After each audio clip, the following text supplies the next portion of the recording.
성도 여러분, 아주 믿음이 신실한 한 부부가 안타깝게도 아침에 싸움을 대판했습니다. 아내는 방으로 들어가더니 점심때가 지나도 그 방에서 나올 생각을 안 하는 것입니다. 아이들이 문 앞에서 밥 달라고 애원을 해도 절대 나오지를 않았습니다. 저녁이 되자 남편은 방문 앞에 가서, 제가 믿음이 좋다고 말씀드렸잖아요, 성경 구절을 읊었습니다. 볼지어다 내가 문 밖에 서서 두드리노니 누구든지 내 음성을 듣고 문을 열면, 그리고 그 다음 내용을 말하려는 순간 문이 열리고 아내가 나오면서 남편에게 대뜸 하는 말이, 나를 떠나서는 너희가 아무것도 할 수 없음이라. 지금 안 웃으시는 분들은 지금 이걸 누가 누구에게 한 말인지 몰라서 안 웃으시는 거죠. 그런 분들은 성경을 좀 읽으셔야 됩니다. 재밌는 유머이지만 사실은 우리는 종종 하나님의 말씀을 가지고 내가 말하고 싶고 이루고 싶은 소원을 지지하고 정당화하는 데 이용하는 경험들을 종종 합니다. 나의 부족한 믿음을 하나님의 말씀으로 강화시키는 신념으로 삼을 때가 종종 있죠. 말씀이 본래 그것을 가르치는 것과는 상관없이 그런 말씀 가운데 하나가 소위 믿음의 장이라고 불리우는 히브리서 11장 말씀이 아닌가 싶습니다. 믿음의 그 명예의 전당에 들어간 이 믿음의 사람들을 보면서 사실은 우리에게 믿음을 가르치고 있지만 하나님이 우리에게 주시고자 하는 참된 믿음보다는 나의 신념을 믿음이라고 착각하게 만들지는 않는지 우리는 생각해 보아야만 합니다. 여러분, 믿음이란 도대체 무엇일까요? 이 질문의 1절은 이렇게 대답합니다. 믿음은 바라는 것들의 확신입니다. 개역개정은 믿음은 바라는 것들의 실상입니다, 이렇게 번역을 했거든요. 개역개정 번역 어떤 면에서는 더 좋다는 생각도 드는데, 어쨌든 이건 믿음의 정의, 믿음이 무엇인가 라는 정의라기보다는 믿음은 어떤 특성을 갖고 있는지, 믿음의 성격이 무엇인지를 우리에게 드러내는 말씀이라고 생각합니다. 믿음은 바라는 것들이 있지만 그 바라는 것이 우리 손에 소유되거나 우리가 꿈꾸는 것이 아직 이루어지지 않았을 때 그것이 우리 가운데 주어질 것임을 확신하는 것이라고 말씀합니다.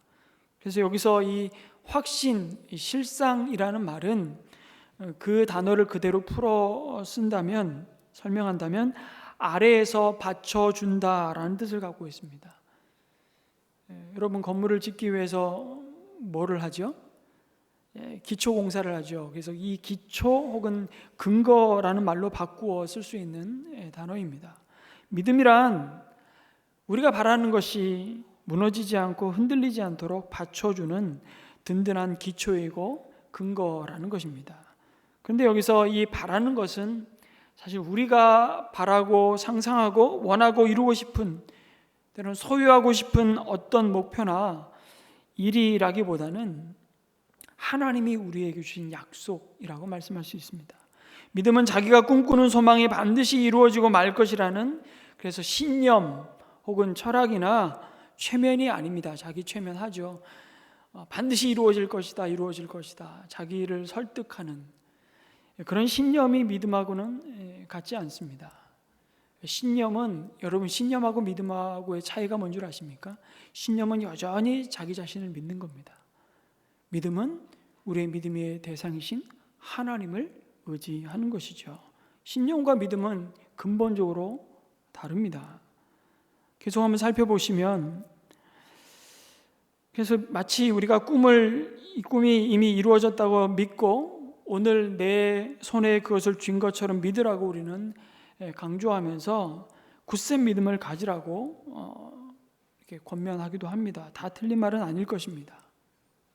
그러나 그러한 소망은 대체로 물질적이고 이 세상에 속한 것들이죠. 사업을 시작했는데 그 사업이 성공되기를 소원하는 마음, 그래서 큰 돈을 벌고 좋은 대학에 입학하고 누구나 소원하는 직업을 얻는 일 등등 이런 것들일 것입니다. 그건 나쁜 것 아닙니다. 우리에게 반드시 필요한 것들이고 하나님은 우리가 구하기도 전에 우리의 필요를 아신다고 말씀하시고 그리고 우리로 하여금 구하고 찾고 두드리라고 말씀하십니다. 주님 안에서 더 중요한 것은 그것을 구하고 찾고 두드리는 동기가 무엇인지를 우리는 기도할 때 비로소 그것이 나의 야망과 꿈이 아니라 하나님의 꿈으로 새롭게 빚어지는 것을 경험하게 되는 것이죠. 그러나 바라는 것들의 확신이라고 말씀하시는 이 믿음은 분명한 것은 이 세상의 성공을 이루는 수단은 아니라는 것입니다. 그런 내용과는 히브리서 11장에 말씀하고 있는 믿음은 상당히 거리가 있습니다. 많은 사람들이 믿음을 자신의 꿈을 달성하기 위한 하나의 도구처럼 생각합니다만 이것은 믿음이라는 주제를 왜 말씀하고 있는지 이 히브리서 이 문맥을 전혀 고려하지 않는 데서 온 오해입니다. 마치 아까 유머처럼 말이죠. 히브리서 10장 36절과 6절부터 시작된 사실은 히브리서 10장 39절까지의 말씀과 11장은 사실은 이어져 있는 맥락이 있습니다. 그럼 36절에 이렇게 말씀합니다. 여러분이 하나님의 뜻을 행하고서 그 약속해 주신 것을 받으려면 뭐가 필요하다고요? 인내가 필요합니다. 히브리서 기자는 성도들이 이렇게 말씀하죠. 인내가 필요합니다. 여기서 인내를 소망이라는 말로 바꿔서 읽어도 됩니다. 여러분이 하나님의 뜻을 행하고서 그 약속해 주신 것을 받으려면 소망이 필요합니다. 그리고 38절에서 나의 의인은 믿음으로 살 것이다 라는 하박국 선지자의 말씀을 인용하고 이어지는 39절에 이렇게 10장의 결론을 내리죠. 우리는 뒤로 물러나서 멸망할 사람들이 아니라 뭘 가져요? 믿음을 가져 생명을 얻을 사람들입니다 라고 말씀하는 것입니다. 그리고 11장 1절은 바로 앞절에서 말씀한 그 믿음을 이어받아서 그런데 그 믿음이 뭐냐라고 묻고 있는 겁니다. 도대체 우리에게 생명을 얻게 하는 그 믿음을 우리가 가졌는데 그 믿음이 도대체 뭐냐? 그래서 11장은 사실은 헬라어 성경으로 보면 앞에 접속사 하나가 있어요. 데라는 접속사인데 그런데라고 번역할 수 있습니다. 그런데 그 믿음이 뭐냐? 라고 말씀하시면서 그 믿음이라는 것이 바로 바라는 것들의 확신이요 보이지 않는 것들의 증거입니다 라고 말씀하는 거죠. 믿음은 내가 바라는 것들 이전에 사실은 하나님께서 우리 가운데 주기로 약속하신 것들의 실상이요 하나님께서 현실로 마련해 놓으신 것들의 보이진 않지만 보는 것과 같은 증거라고 말씀합니다. 그것이 바로 모든 인생이 잃어버린 하나님의 나라입니다. 그 나라와 함께 해주시는 영생이라고 말씀하시는 겁니다. 하나님께서 우리를 위해 마련하신 그것들이 지금은 비록 눈에 보이지 않지만 마치 손에 잡히는 실상처럼 또 눈에 보이는 증거처럼 그 실체를 우리에게 확실히 경험시켜 주는 것이 바로 믿음이라고 말씀합니다. 그래서 믿음이 우리를 이끌고 가는 곳은 내가 꿈꾸는 나 자신의 성공이나 이 세상 차원의 축복 정도가 아닙니다. 그 필요 없다는 얘기 아닙니다. 그 정도가 아니라 그 믿음은 우리를 하나님의 약속, 곧 하나님께서 우리를 위해 마련해 두신 주님의 영원한 생명 속으로 그 생명으로 우리를 인도한다고 말씀합니다. 진정한 믿음은 하나님으로부터 온 것을 바라는 것입니다. 하나님의 약속으로부터 온 것을 소원하고 바라보는 것이 참된 바람입니다. 다시 말하면 하나님이 말씀으로 약속해 주신 것과 예수 그리스도 안에서 허락해 주신 내용들을 바라보는 것이 진정한 믿음이라고 선포합니다. 이런 믿음을 가질 때 우리는 헛된 것을 더 이상 추구하지 않게 된다고, 그리고 허다한 믿음의 증인들인 예수 그리스도가 오시기 전에 사람들이 여전히 그 약속을 바라보면서 약속을 소유하지는 못했지만 그 믿음을 따라 살았다고 그 믿음의 증인들을 한 사람 한 사람씩 불러 세우고 보여주십니다. 저는 이번 주에 그 믿음의 증인들 두 사람을 또 만나면서 귀한 믿음의 도전을 받았습니다. 두 분이 주중에 저를 찾아오셨는데 이분들은 연변 과기대에서 한 분은 20년 동안 또 한 분은 7년 동안 교수 사역을 하시다가 중국 정부로부터 추방 명령을 받고 정처 없이 한국 땅으로 돌아와서 지금은 모교인 연세대학하고 또 한 분은 모교는 아니지만 우리 지역에 가까운 강남대에서 경영학과 또 화학공학과 강사로 이렇게 섬기고 있는 분들이셨습니다. 정처 없이 갑자기 추방돼서 나왔는데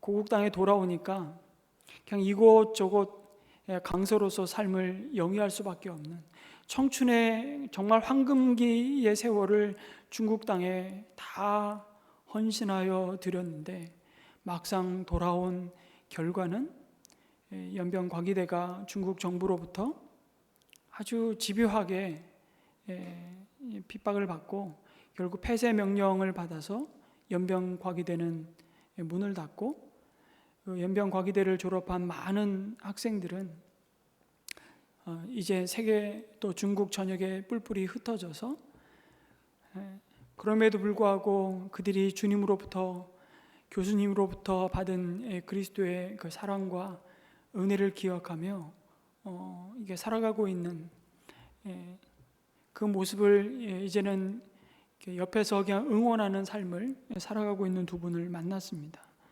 이분들이 고국에 돌아와서 참 인간적인 눈으로 보면 헛고생처럼 보이는 그 삶의 세월들이 결코 헛되지 않았음을 고백하시더라고요. 연변 과기대를 들어올 때는 청춘의 꿈을 안고 정말 출세해 보겠다고 정말 누구보다 남부럽지 않게 많은 돈을 벌어서 한번 자신의 삶을 일궈보겠다고 중국에 많은 자치구역들이 있죠. 소수 민족들 가운데 한 민족인 조선족들을 불러서 그들을 가르치고 그들이 정말 인생의 성공을 위해 배움의 길을 열었지만 그들 가운데 정말 필요한 것은 복음이라는 사실을 알게 되고 졸업할 때쯤 예수님을 만나고 정말 그들이 영원히 쇠하지 않는 하나님의 나라를 소유하고 은혜로 그 영생의 선물을 갖고 흩어질 때 그들이 흩어진 연변과기대 출신들이 지금 전 세계에 흩어져서 네트워크가 되어 있는데 매달 자기가 부르신 자리에서 얻은 소득의 일부분을 나누면서 매달 5천만 원씩을 모은답니다. 그리고 1년에 한 6억 되는 돈을 그들이 받은 사랑에 빚진 마음으로 또 정말 그리스도의 복음을 들어야 할 영혼들을 위해서 섬기는 일에 요긴하게 사용하고 있는 졸업생들을 보면서 그들이 뿌린 눈물의 씨앗이 결코 헛되지 않았다고 고백하는 두 분을 이번 주에 만나게 되었습니다. 그리고 그 졸업생 가운데 한 분은 우리 공동체의 목자로 지금도 함께 섬기고 있습니다. 얼마나 귀한지 모릅니다. 그런데 이분들이 저를 찾아온 이유는 다른 것이 아닙니다. 나와서 이 대학 저 대학 떠돌이 강사 생활을 하고 있는데 본인들의 마음에 지금은 아무것도 보이지 않고 잡히지 않는데 하나님의 소원을 하나님이 바라보시는 땅끝을 중국 땅이 아니라 한국 땅에서 보게 하시는 거예요. 지금 한국에 외국인이 235만 명이 들어와 있습니다. 그 중에 유학생이 21만 명이랍니다. 그리고 그 유학생 21만 명 가운데 굉장히 상당수는 중국 유학생들입니다. 그리고 용인 지역에 14개 대학이 있는데 14개 대학에 지금 유학 와 있는 중국 유학생은 정확한 통계는 나와 있지 않지만 좋게 10,000명은 넘을 겁니다. 그런데 유학생들을 본인들이 가르치는 학교에서 만나게 되면서 그렇지. 비록 중국 땅에서 추방됐는데 이제는 그들을 내가 있는 이곳으로, 그들에게는 땅끝이었지만 이곳으로 불러내셔서 그들을 섬기게 하시는구나. 그리고 그들과 함께 모임을 시작하고 그들을 다시 양육하고, 그래서 요 강남대 근처에 작은 사무실 하나를 임대하셔가지고 이제 사역을 시작하려고, 이게 우리에게 주시는 또 땅끝으로 알고 사역을 시작하려고 하다 보니 너무 공동체가 필요하다는 사실을 이분들이 본 겁니다. 그래서 은혜샘물교회 와서 이 사역에 좀 동참해 주실 수 있으시겠냐고, 청년들을 좀 보내고 싶은데 보낼 공동체가 없다고, 그러면서 도전을 주시는 거예요. 이분들은 여전히 주님이 바라보시는 땅을 바라보고 있구나. 바라는 것들에 그 확신인 믿음을 가지고 한 영혼을 향하신 주님의 마음을 품고 있는 모습에 얼마나 귀한 도전을 또 한 주간 받았는지 모릅니다. 제가 여러분들에게 아마 요청할 겁니다. 유학생들 섬기자고.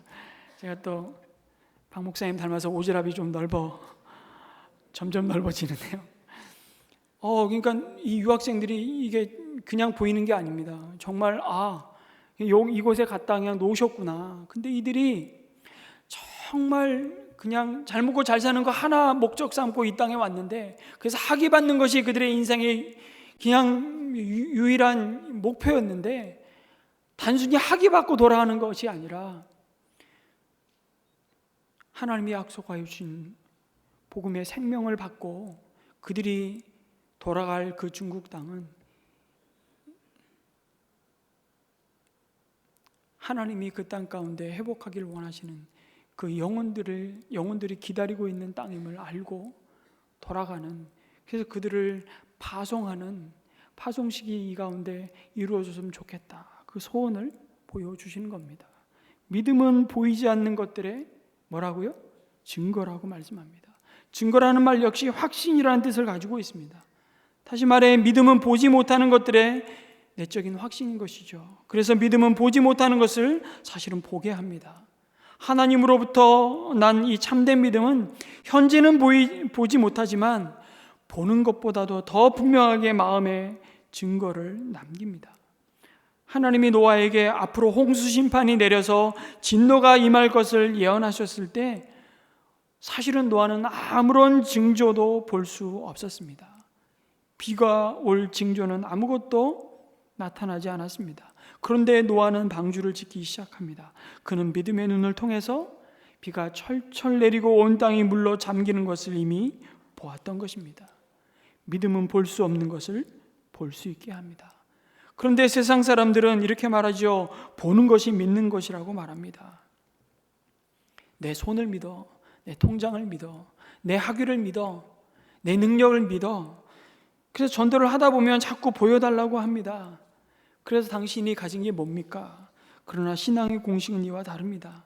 성경은 보는 것이 믿는 것이라고 하지 않고 우리가 믿는 것이 보는 것이라고 말씀하시죠.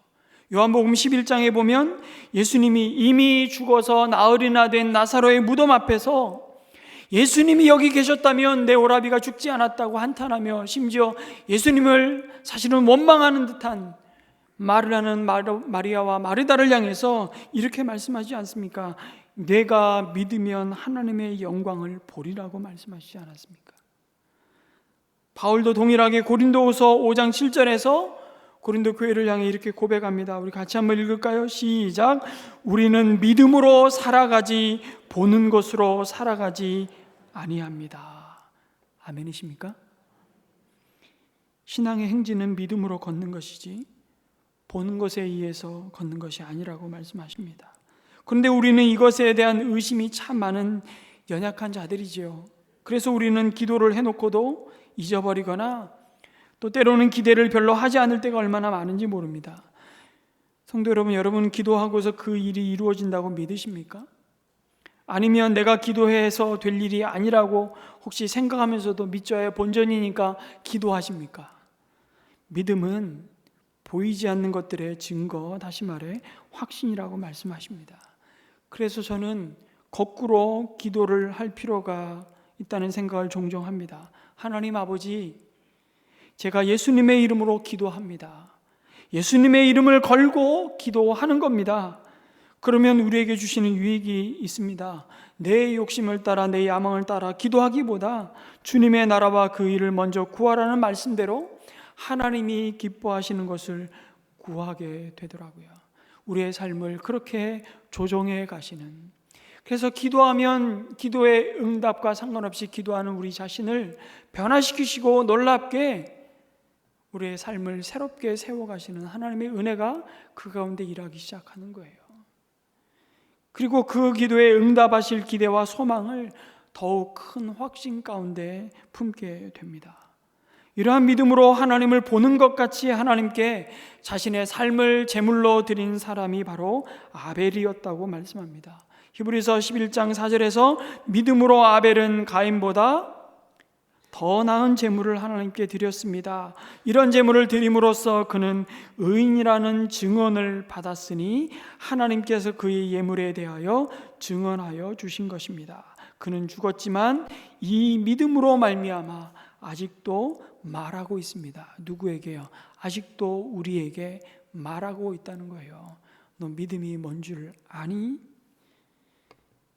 이 배경이 되는 창세기 4장에서 이 아벨과 가인의 이야기를 하시죠. 아담과 하와에게 낳은 두 아들 가인과 아벨의 삶을 말씀하십니다. 가인은 농사꾼이었고 아벨은 양치는 자였습니다. 그리고 가인은 자신이 지은 농사의 소출로 하나님께 제사를 드렸고 아벨은 그가 친 양의 첫 새끼를 하나님께 제물로 드렸습니다. 그런데 하나님은 아벨과 그의 제사는 기뻐하셨으나 가인과 그의 제물은 기뻐하지 않으셨습니다. 그래서 가인은 몹시 화가 나서 얼굴빛이 달라졌지요. 그러자 주님께서 가인에게 말씀하셨습니다. 그것이 창세기 4장 6절에서 7절입니다. 같이 한번 읽겠습니다. 시작. 어찌하여 내가 화를 내느냐? 얼굴빛이 달라지는 까닭이 무엇이냐? 내가 올바른 일을 하였다면 어찌하여 얼굴빛이 달라지느냐? 내가 올바르지 못한 일을 하였으니 죄가 너의 문에 도사리고 앉아서 너를 지배하려고 한다. 너는 그 죄를 잘 다스려야 한다. 사실 이 말씀은 가인을 향한 경고였습니다. 도대체 하나님께서 왜 아벨의 제물은 받으시고 가인의 제물은 거부하셨을까요? 그동안 아주 전통적으로 제시되어 왔던 해석은 그들이 바친 제물에 문제가 있었다고 보았습니다. 아벨과 달리 가인이 피의 제사를 드리지 않았다는 것입니다. 레위기나 또 히브리서 9장 22절에 나오듯이 피 흘림이 없이는 죄사함이 없기에 피의 제사가 아니라서 하나님이 받지 않으셨다는 것입니다. 그런데 이 해석이 무리가 있는 이유는 여러분, 짐승을 잡아 그 피로 하나님께 예배 제사 드리는 그 제사는 모세의 때인 레위기에 와서 본격적으로 시작되었습니다. 또 제사 중에는 사실은 곡식으로만 드려도 되는 소제가 이미 제사 가운데 있습니다. 가인과 아벨이 드린 제사는 추수한 것을 감사해서 드린 제사였기에 충분히 곡식으로도 드릴 수 있는 제사였습니다. 그렇게 제물 때문에 하나님이 가인의 제사를 받지 않았다는 것은 좀 설득력이 떨어집니다. 그럼 도대체 하나님께서 왜 가인의 제물을 받지 않으셨을까요? 우리는 창세기 4장 안에서 이미 그 답을 유추해 볼 수 있습니다. 명확하게 그 이유는 이것이다 라고 말씀하시지는 않았지만 4장을 가만히 보면 하나님께서는 가인의 드린 제물을 거부하시기 전에 먼저 사실은 가인 자신을 거부하셨다는 것을 보게 됩니다. 마찬가지로 아벨의 제물을 받으시기 이전에 그 아벨의 삶을 하나님은 먼저 받으셨습니다. 그 내용이 4장 4절 5절에서 주시는 말씀입니다. 주님께서 아벨과 그가 바친 제물은 반기셨으나 가인과 그가 바친 제물은 반기지 않으셨다. 잘 보십시오. 하나님이 주목하신 것은 무엇일까요? 먼저 사람입니다. 사람. 그 다음이 제물이었다는 것이에요. 재물보다 재물을 바친 그 사람의 삶을 먼저 하나님은 예배로 받으신다는 것입니다. 하나님은 그 삶이 바르지 않는 그 재물에는 관심이 없으시다는 것이죠. 그래서 우리는 여러분 한 주간 지난 주일 예배와 오늘 드리는 예배와 그 예배와 예배 사이에 우리에게 주어진 한 주간의 삶을 예배로 드리지 못했다면, 그래서 그 삶이 하나님의 보시기에 기뻐하는 삶이 아니었는데 그 삶을 우리의 힘에 지나는 수고와 때로는 헌금으로 메꾸어 보려는 시도를 경험들을 종종 합니다. 그러나 하나님은 우리의 삶에 관심이 있으시다고 말씀합니다. 그에게 많은 선지자의 입을 통해서 특히 미가 선지자는 하나님께서 천천의 수양과 만만의 강물 같은 기름도 받지 않으신다고 외쳤습니다. 무엇을 바치느냐가 중요한 것이 아니라 어떤 삶을 살아야 하는지가 하나님의 더 중요한 관심이고, 하나님의 마음은 그 삶에 있기 때문에 그렇죠. 지금까지 여러분 우리가 예배를 얼마나 많이 드렸습니까? 그런데 하나님 입장에서 나는 네가 드린 예배를 받은 기억이 별로 없다고 한다면 어떻게 하시겠습니까? 여러분 여기 가인처럼 안색이 변하며 분을 내시겠습니까? 6절에 하나님이 되묻지 않습니까? 내가 왜 안색이 변하냐? 내가 분하여 하면 어찌미냐? 7절은 가인의 삶이 확실히 문제가 있었다는 것을 증거해 주지요. 하나님은 가인이 선을 행하지 않았다고 결론을 내리십니다. 사도 요한의 말씀은 이것을 더 뒷받침해 줍니다. 요한일서 3장 12절 말씀에 가인에 대해서 이렇게 말씀합니다. 같이 한번 읽겠습니다. 시작.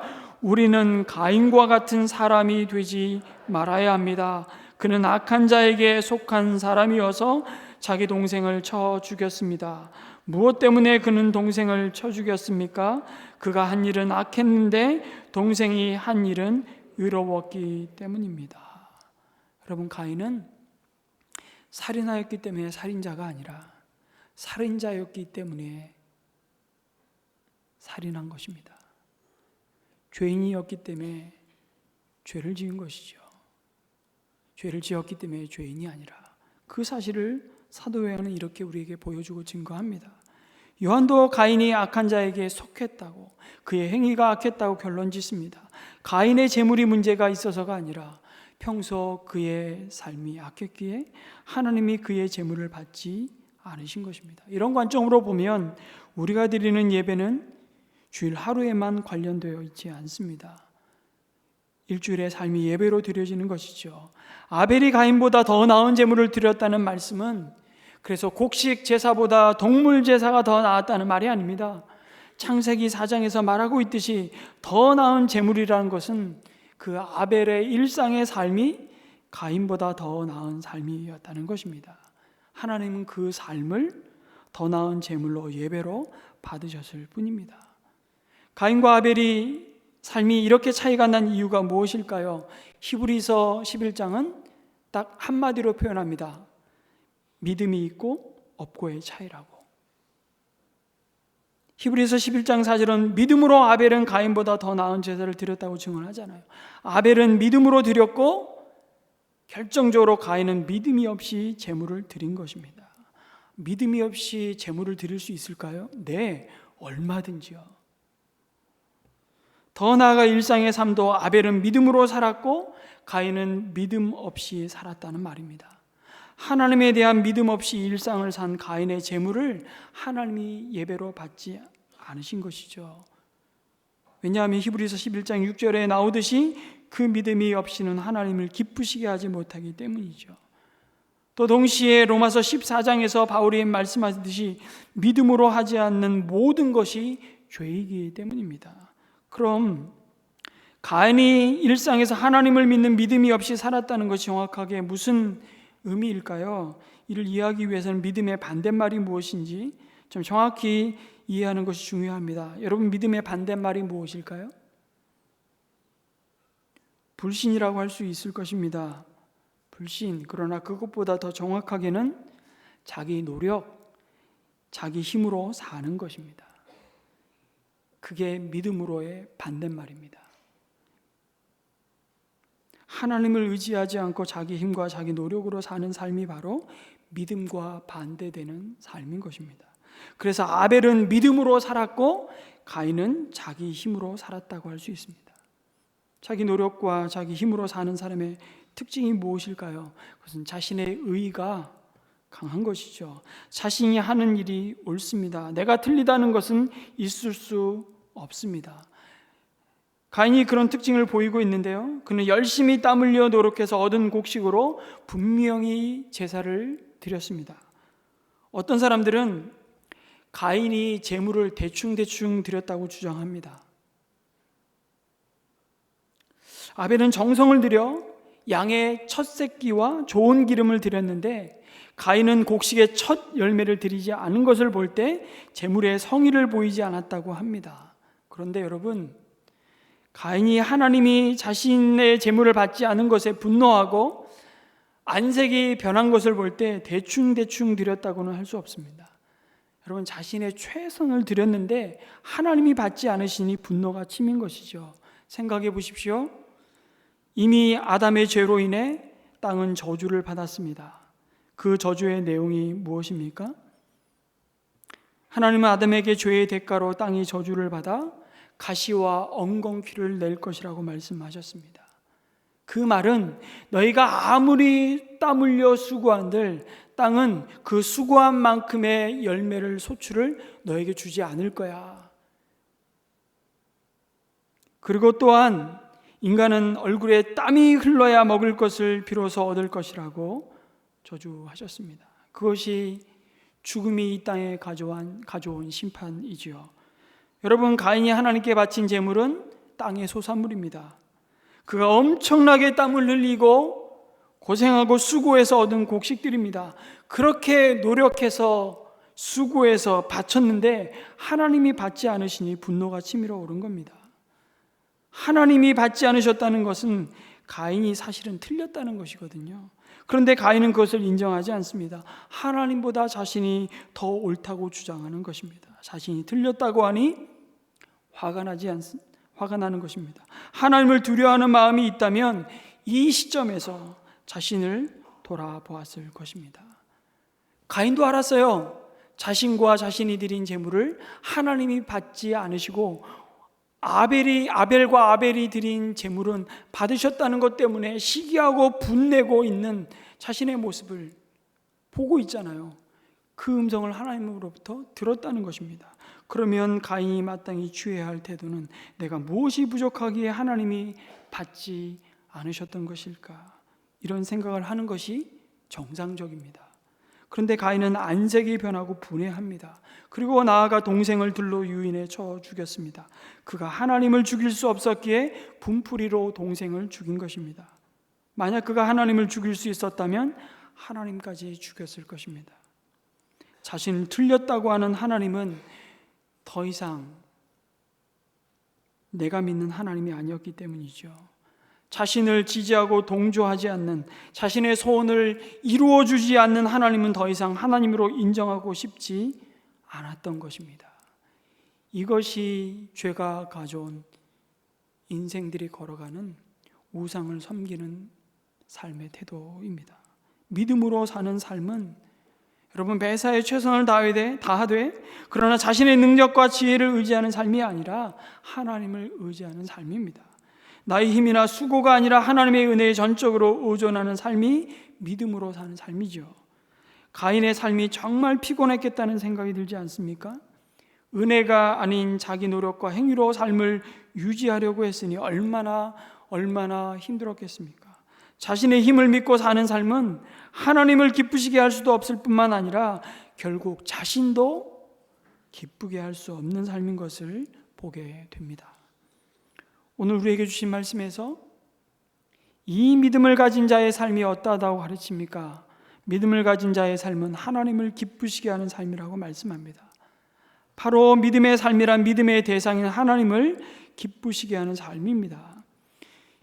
히브리서는 그러한 삶을 살다간 또 하나의 믿음의 사람 에녹을 소개하죠. 아담의 7대 손인 에녹이 믿음으로 죽음을 보지 않고 옮기우심을 받았다고 증거합니다. 창세기 5장에서 에녹의 생을 이렇게 말하죠. 에녹은 65세에 무두셀라를 낳은 후 300년 동안 하나님과 동행했다고 말씀합니다. 하나님과 동행한다는 것은 내 발과 하나님의 발을 함께 묶어 놓았다는 의미입니다. 그리고 그의 삶을 두고 하나님은 에녹이야말로 나를 기쁘게 한 사람이요 믿음으로 살았던 자라고 평가하고 계십니다. 그런데 가만히 살펴보면 여러분, 하나님과 동행함으로 하나님을 기쁘시게 했던 에녹의 생애를 이야기하면서 성경은 특별한 간증이나 그 어떤 감동스러운 이야기를 전해주지 않습니다. 그리고 당대에 노아의 홍수 심판이 있기 전 그 어느 누구보다 이 땅에서의 가장 짧은 생을 마감한 사람이 바로 에녹이었습니다. 한 가지 특이한 점이 있다면 500년 산 사람도 죽었고 700년 산 사람도 죽었고 모두 죽었고라고 증거하는 무덤의 장인 창세기 5장에서 육신의 죽음을 맛보지 않은 특별한 하나님의 은혜를 경험한 자라는 사실이죠. 그 자체가 오늘을 사는 우리에게도 신비이고 감동이라면 아마 감동일 것입니다. 나도 그 끔찍스러운 죽음을 맛보지 않고 경험하지 않고 하나님의 나라로 옮겨질 수만 있다면 얼마나 좋을까. 성경에 그러한 인물 딱 두 사람 있습니다. 에녹과 엘리야입니다. 제가 천국 가면 그때 기분 어땠어? 물어보고 싶은데요. 여러분, 에녹과 엘리야보다 우리는 더 큰 약속과 영광을 소유한 자이고 받은 자임을 믿으시기 바랍니다. 에녹도, 아벨도, 에녹도, 노아도, 아브라함도, 모색도, 이삭도, 야곱도, 요셉도, 다윗도, 여호수아도, 히브리서 11장에 언급하는 그 모든 믿음의 선진들이 여러분 약속을 바라만 보았지 그 약속을 받지 못했다고 말씀합니다. 그 약속은 바로 우리에게 주신 영생을 우리에게 가져다 주신 예수 그리스도이십니다. 그런데 우리는 누구라고요? 이미 그 약속을 받은 자요 소유한 자들이라고. 그리고 누가 더 나은 자들입니까? 우리가 더 나은 자들입니다. 믿으십니까? 별로 확신이 없으세요? 그들은 다 바라보았다 그래요. 바라보았다고. 오실 그리스도를 바라만 보고 약속은 받았지만 그 약속을 소유하지 못한 채 이 땅의 생을 마감했고 에녹만 죽음을 보지 않고 옮기워졌다고 표현합니다. 여러분, 에녹은 죽음을 보지 않았다는 것을 강조하지 않습니다. 히브리서에서는 5절에 보면 4번이나 반복하는 말씀이 있습니다. 에녹의 생애를 묘사하면서 믿음으로 산 에녹을 이야기하면서 4번씩이나 강조한 표현이 있습니다. 뭘까요? 저를 보지 마시고 성경을 보세요. 5절 어떤 말씀입니까? 옮겨졌다는 표현을 계속합니다. 옮겨졌다. 여러분, 에녹만 옮겨졌습니까? 우리 또한 예수 그리스도 안에서 죽음에서 생명으로 옮겨졌다고 말씀하십니다. 어둠에서 빛으로, 저주에서 축복으로 옮겨진 자들임을 믿으시기 바랍니다. 에녹이 탁월한 게 아니에요.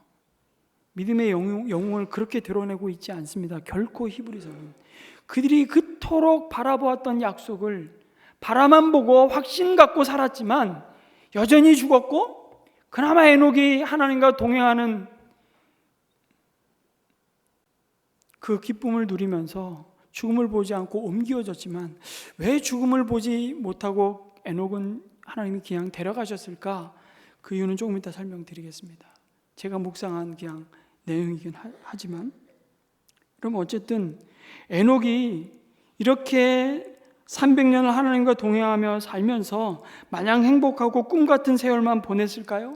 아무 염려도 없이 근심도 없이 하나님과 동행하니까 아마도 그의 삶은 돈 걱정도 없이 자식 걱정도 하지 않고 편안한 생활만 하다가 하나님이 불러가시니까 얼씨구나 좋다 하고 천국으로 갔을까요? 여러분 어떻게 생각하십니까? 자꾸 질문을 하면 뭐라고요? 아니라는 거예요. 여러분, 그가 하나님과 동행한 것은 단지 환경이 좋아서, 그가 아주 특별한 인물이니까 하나님과 동행할 수 있었을 거야라는 정도의 묵상에 그친다면, 우리는 에녹의 삶을 통해 하나님이 보여주시고자 하시는 이 동행하는 삶의 참 의미를 놓치게 됩니다. 성도 여러분, 에녹이 어떤 시대에 살았는지 아십니까? 에녹은 가인의 후손으로 온 7대손 라멕과 동시대를 살았습니다. 여러분, 라멕이 어떤 인물이냐면 창세기에 보면 가인의 7대손인 라멕은 자기에 대해서 이렇게 말하고 있습니다. 나의 창상을 인하여 내가 사람을 죽였고 나의 상함을 인하여 소년을 죽였도다. 가인을 위하여는 벌이 7배일진데 라멕을 위하여는 벌이 77배로다. 여러분, 이거 누군가 나에게 상처를 주고 나에게 고통을 주었어요. 근데 나는 그에게 상처로 되갚는 것이 아니라 그를 죽여버리고도 그 죽음에 대한 심판에 대해서 의기양양하게 하나님 죽여보시라면 죽여보세요.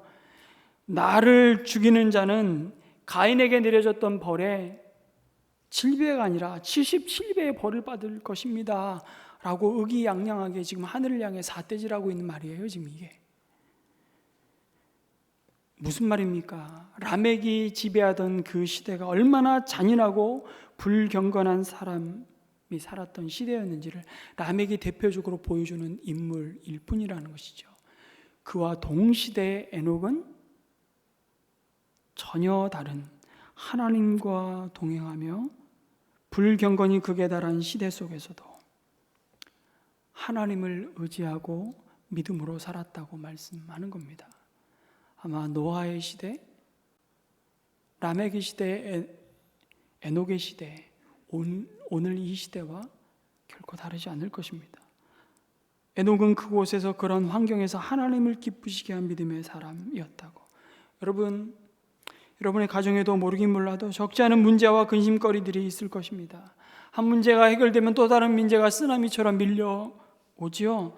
자녀들의 믿음과 장래와 학교의 문제로, 먹고 마심의 문제로, 여러 얽힌 관계의 어려움과 시험들로 내 뜻대로 풀리지 않는 갈등들이 얼마나 많겠습니까? 아마 우리의 일상이 매일매일 치열한 전투가 벌어지는 전쟁터일 것입니다. 그런데 바로 그곳에서 하나님이 함께 계심을 의식하면서 나의 뜻이 아니라 하나님의 뜻이 이루어지기를 기대하면서 하나님의 소원을 나의 소원으로 삼고 즐겨 순종하는 것이야말로 하나님과 동행하는 자의 참 모습이라고 에녹을 들추어내십니다. 여러분, 여러분의 그 믿음을 통해 가장 가깝게는 여러분의 자녀들이 하나님을 경외하는 법을 배우게 될 것입니다. 바로 이 점이 믿음의 부모들이 갖고 있는, 하나님이 믿음의 부모들에게 주신 경건의 숙제 아닐까 싶습니다. 에녹이 그 숙제를 어떻게 감당했는지, 여러분, 유벨이라는 성경학자가 에녹의 아들 무드셀라의 이름과 관련해서 하나님이 에녹에게 주셨던 그 시대의 메시지를 새로운 의미로 통찰했습니다.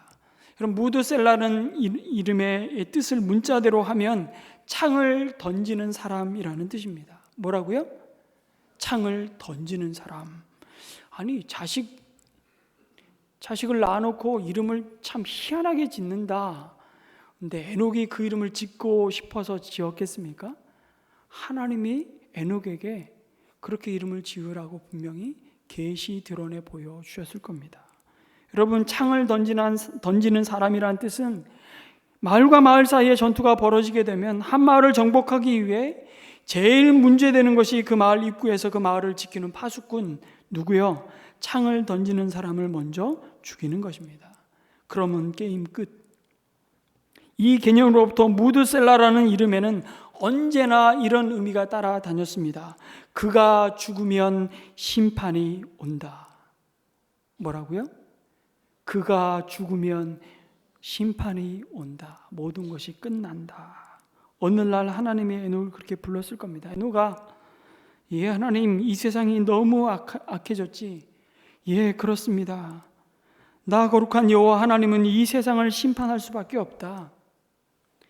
그러니 이 세상에 심판이 임박했다는 사인을 너에게 주마. 너에게 아들이 태어날 것이니 그 이름을 무드셀라라고 짓거라. 그가 죽으면 심판이 올 것이다. 그리고 하나님의 말씀대로 아들이 태어나자 에녹은 그의 이름을 무드셀라라고 지었습니다. 그리고 에녹이 무드셀라를 바라볼 때마다 언제나 하나님의 심판을 에녹은 기억했겠죠. 그리고 그때부터 무드셀라를 낳은 후부터 에녹은 300년을 하나님과 동행했다고 말씀합니다. 무드셀라를 낳기 전에는 하나님과 동행하였다는 말이 없습니다. 무드셀라를 낳은 후에 300년을 하나님과 동행하였다고 말하면서 그 아들을 통하여 들려온 하나님의 심판에 관한 엄숙한 그 진리를 깨우치자마자 에녹은 즉시로 하나님과 자신의 발을 묶고 함께 걸어가는 삶으로 들어갔던 것입니다. 저는 가만히 생각해 보았습니다. 하나님과 동행하며 하나님을 기쁘시게 하는 그 아버지 에녹의 모습을 보면서 그의 아들인 무드셀라가 정말 되는 대로 아무렇게나 막 살았을까요? 그의 삶 역시 조만간 있을 하나님의 심판을 호소하고 보여주는 그 삶을 살지 않았겠습니까? 하나님을 대적하며 조롱하는 그 시대를 향한 하나님의 경고의 메신저로 살지 않았겠습니까? 여러분, 무드셀라가 성경에 기록된 그 수많은 인물들 가운데 가장 오래 산 사람으로 기록되어 있습니다. 몇 년 살았어요? 969세를 살았습니다. 969세를 향유하고 죽었는데 그 무드셀라가 187세에 자신의 아들 라멕을 낳았습니다. 여기서 라멕은 가인의 후손 라멕이 아니고요. 아벨이 아까 죽었잖아요. 가인에 의해서.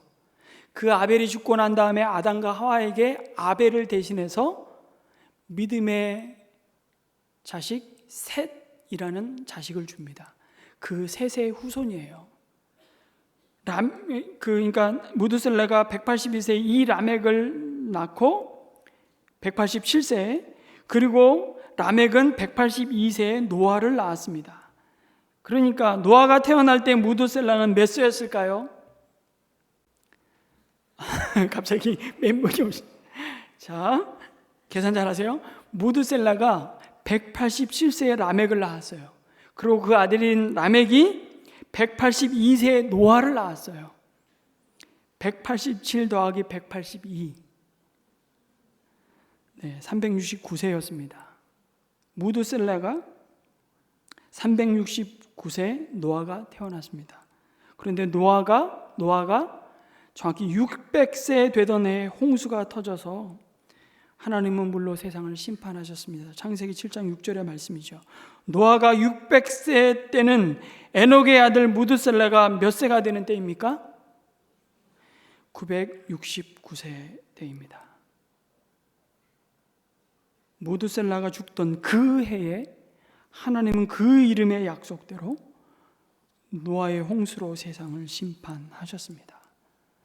아버지 에녹이 끊임없이 보이지 아니하는 하나님을 의식하며 하나님 앞에서 살았듯이 무드셀라 역시 그의 전 삶을 이 땅을 향한 하나님의 계획을 밝히 드러내는 삶으로 하나님께 드렸을 것입니다. 그러나 그 약속이 이 땅에서 영광과 높아짐으로만이 아니라 궁극적으로 영원한 하나님의 나라의 소망으로 주어져 있다는 사실을 잊지 마십시오. 하나님을 믿는 신앙 때문에 여러분, 노동 수용소에 투옥되었던 한 중국 목사님의 간증 가운데 이런 일화가 있습니다. 그 목사님을 체포한 사람들이 그에게 수용소에 변소를 청소하고 오물을 치우는 일을 맡겼습니다.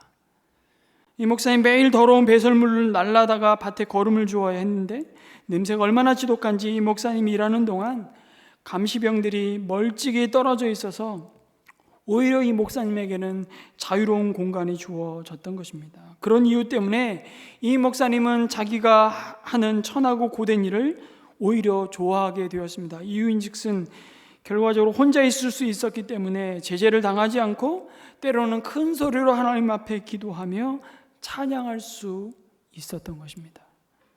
그 목사님이 기쁜 마음으로 자기의 작업장인 거름더미를 정원이라고 부르면서 이렇게 노래했습니다.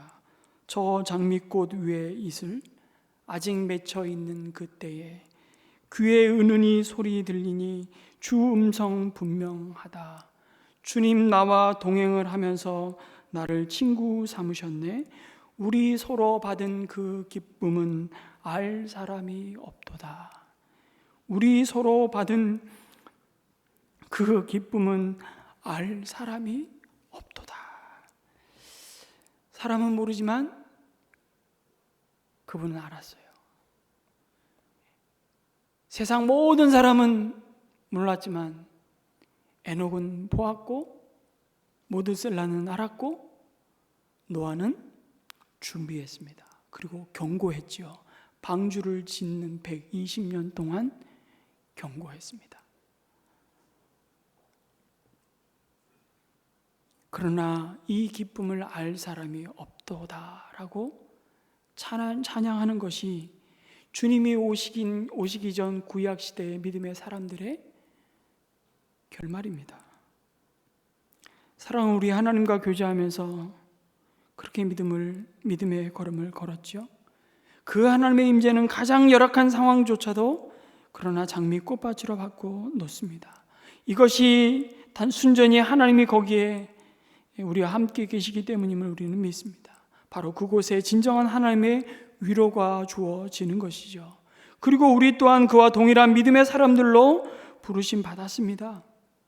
하나님을 기쁘시게 하기 위해 우리의 인간적인 자존심을 버려야 할 순간이 올 것입니다. 천하보다 한 영혼을 귀히 여기시는 하나님의 마음을 생각하며 우리가 믿음의 사람을 얻고자 때로는 많은 것을 손해보고 희생해야 할지도 모르겠습니다. 그러나 그것이 행복한 삶입니다. 우리 속에 여전히 남아있는 죄성으로 인해 하나님이 좋아하시는 것을 함께 좋아하고 하나님이 싫어하시고 미워하시는 것을 함께 미워하기가 얼마나 어려운지 잠시 우리가 그 행복을 잃어버리긴 하지만 하나님과 동행하는 삶에 참 만족과 행복이 있습니다. 왜 그럴까요?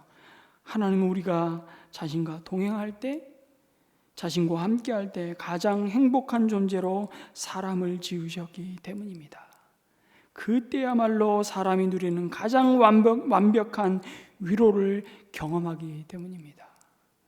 왜 하나님이 에녹으로 하여금 죽음을 보지 않고 그 영원한 나라로 옮기셨을까요?